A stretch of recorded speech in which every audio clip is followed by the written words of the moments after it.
Hello everyone, myself Kushali Katiria. In this video we discuss a three-phase commit protocol. In previous video we discussed a two-phase commit protocol. Okay, three-phase commit protocol it also called a 3PC protocol. Okay, it is a extension of two-phase protocol. Okay, જે two-phase protocol નું જે disadvantage હતા. Okay, આપણે discuss કરશું disadvantage એના શું હતા એ કોણ ફૂલફિલ કરે છે તો કે થ્રી ફેઝ કમિટ પ્રોટોકોલ.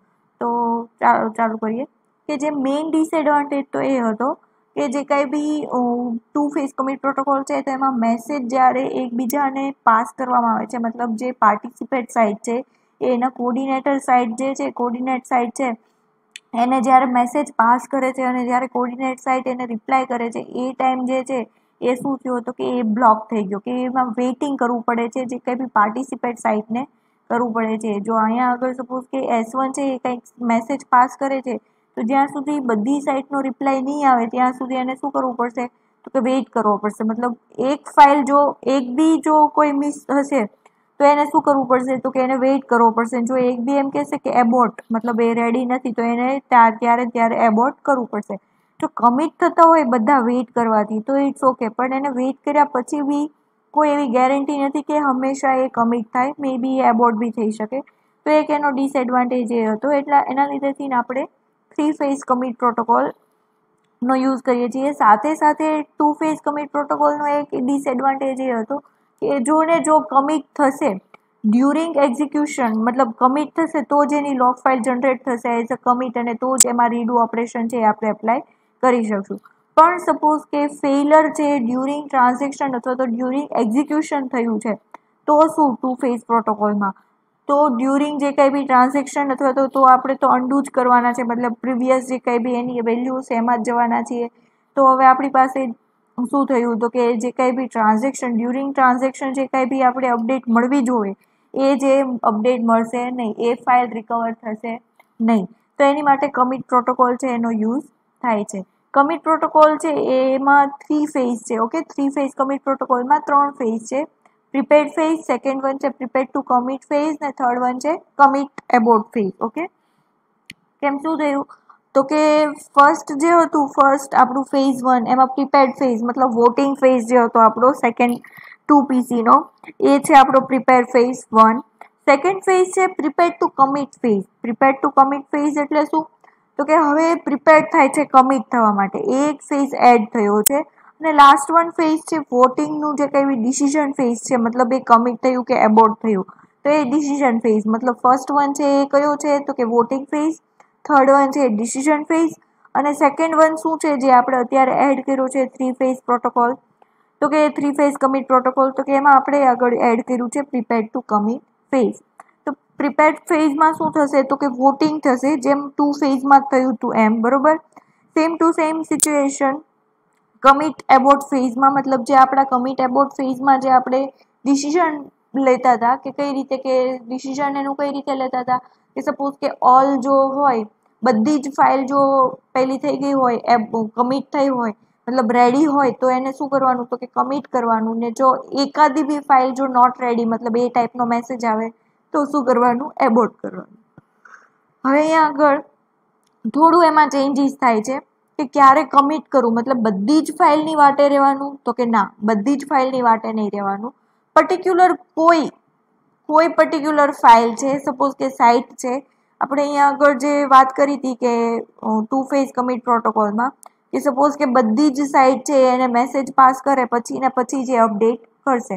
હવે સપોઝ કે આપણું જે થ્રી ફેઝ પ્રોટોકોલ છે એમાં શું કરું તો કે પર્ટિક્યુલર કોઈ સાઇટ આપી દેવાની. સપોઝ કે 5 સાઇટ હોય કોર્ડિનેટર, બરોબર, એઝ અ કોર્ડિનેટર તો 5 સાઇટમાંથી કોઈ 2 સાઇટ 3 સાઇટ મતલબ કે નંબર ઓફ વેલ્યુ, ઓકે, કે નંબર ઓફ વેલ્યુ જો એની સાઇટ છે એ પોઝિટિવ રિસ્પોન્સ આપતો હોય મતલબ રેડી છે એવું કહેતો હોય તો એને શું કરી દેવાનું રેડી કરી દેવાનું, એ એનું કમિટ કરી દેવાનું, બરોબર. અને પ્રિપેર્ડ ટુ કમિટ ફેઝ એટલે શું તો કે એને પ્રિપેર્ડ કરવાનું છે, મતલબ એની જે કંઈ બી કમિટ જે કંઈ બી સ્ટેજ છે એ જે કંઈ બી સાઇટ છે એને શું કરાવવાની છે તો કે એને ડેમો માટે લઈ આવવાની છે અથવા તો એનું જે કંઈ બી સ્ટેટમેન્ટ છે એ તમારે લઈ આવવાનું છે. તો અહીંયા આગળ અવોઇડ બ્લોકિંગ છે, અવોઇડ કરવા માટેની કંઈક કન્ડિશન છે. એમાં મેઇન કન્ડિશન જે મેં અત્યારે વાત કરી કે કે નંબર ઓફ સાઇટ છે એ આપણે સિલેક્ટ કરવાની છે. એ કે નંબર ઓફ સાઇટમાંથી જે કંઈ બી સાઇટ છે જો એ ફેલ થતી હોય તો ભલે થતી, પણ બીજી સાઇટ તો એ ફેલ નથી ને, કમિટ તો છે ને.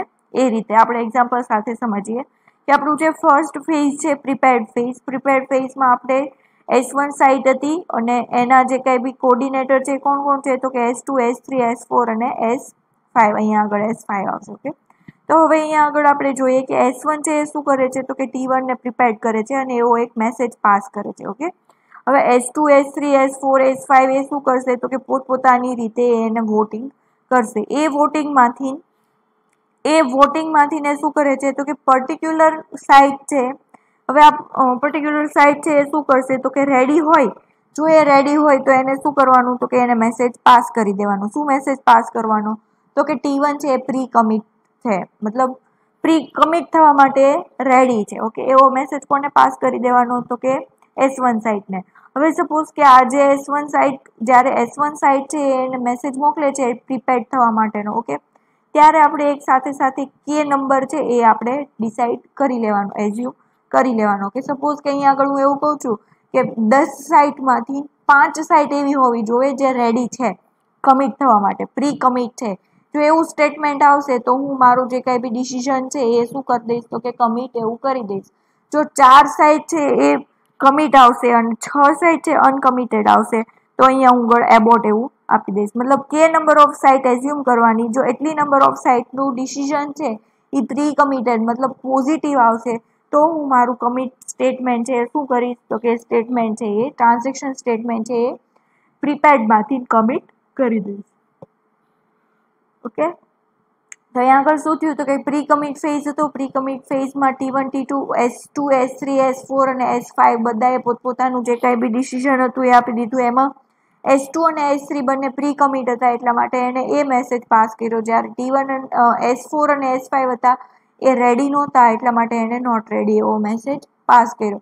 હવે S1 પાસે કેટલા પોઝિટિવ રિસ્પોન્સ આવ્યા તો કે 2 પોઝિટિવ રિસ્પોન્સ આવ્યા અને આપણે એઝ્યુમ કરેલો નંબર જે કે છે એ કેટલો છે તો કે 2. તો કે હવે અહીંયા આગળ પોસિબલ છે તો કે હા પોસિબલ છે, તો એનું સ્ટેટમેન્ટ શું થઈ જશે તો કે કમિટ થઈ જશે, અપડેટ થઈ જશે અને બધા જ જે કંઈ બી સાઇટ છે એને શું કરવા આપશે તો કે S2, S3, S4 અને S5 એ બધા એને T1 કમિટેડ એવો મેસેજ કરીને લોગ ફાઇલમાં અપડેટ કરવા માટેનો મેસેજ પાસ કરશે. ઓકે, આ છે 3 ફેઝ કમિટ પ્રોટોકોલ.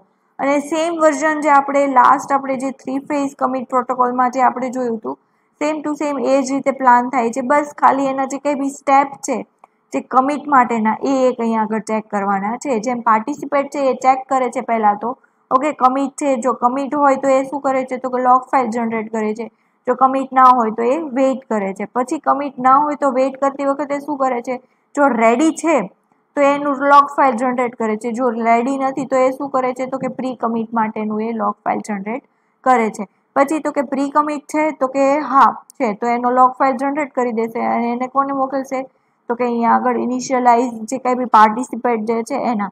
તો પાર્ટિસિપેટને કઈ રીતે મળશે તો કે જો એ કમિટ છે તો કે હા છે તો એ રેડી ફેઝમાં આવી જશે. એ રેડી ફેઝમાં એને શું કરવાનું થશે તો કે નંબર ઓફ વેલ્યુ ચેક કરવાની થશે.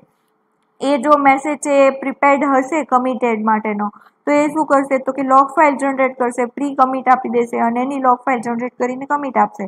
જો નહીં હોય તો એ શું કરશે તો કે એબોર્ટ કરશે અને જે કંઈ બી ટ્રાન્ઝેક્શન છે એને એબોર્ટ કરીને આપશે. મતલબ અહીંયા આગળ ડિસિઝન લેશે કે નંબર ઓફનું એઝ્યુમ કરેલી સાઇટનું કે કેટલી નંબર ઓફ સાઇટ છે એ પોઝિટિવ રિસ્પોન્સ આપી છે અને કેટલી number of site A negative response આપ્યો છે. ઓકે, તો આ છે એ 3 ફેઝ કમિટ પ્રોટોકોલ. આ એના પાર્ટિસિપેટ અને એનું જે કંઈ બી કોર્ડિનેટર છે એના સ્ટેટ ટ્રાન્ઝેક્શન છે કે ક્યારે એ રેડી થશે, ક્યારે ઇનિશિયલાઇઝ થશે એ. ઓકે, તો અહીંયા આગળ તમારો 3 ફેઝ કમિટ પ્રોટોકોલ છે એ કમ્પ્લીટ થાય છે. ઓકે, સાથે સાથે 2 ફેઝ કમિટ પ્રોટોકોલ બી કમ્પ્લીટ થાય છે. અને અહીંયા આગળ જે આપણું 9th નંબરનું ચેપ્ટર જે રિકવરીનું ચેપ્ટર છે, okay, recovery database recovery in distributed, okay, distributed database recovery, A chapter છે આપણે અહીંયા 9th નંબરનું કમ્પ્લીટ કરીએ છીએ. Okay, thank you.